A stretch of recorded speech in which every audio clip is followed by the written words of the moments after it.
Welcome to At Home with Music.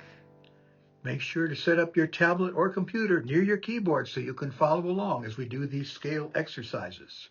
And if you haven't watched the introductory video on why you should practice scales, I encourage you to do so.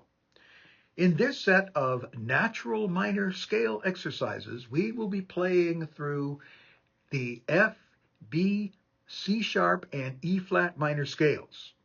Now I encourage you to go carefully because the fingering is different for each one of these scales. So, if you're ready, let's play the scales together.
Thank you again for taking the time to work through these scale studies. I admire your perseverance, and believe me, you will see the benefits. Please be sure to like this video. That will enable YouTube to recommend it to others. And don't forget to subscribe if you haven't already. And as always, I respond to all comments. Thanks again for watching and for following along, and I look forward to leading you through another set of scale exercises.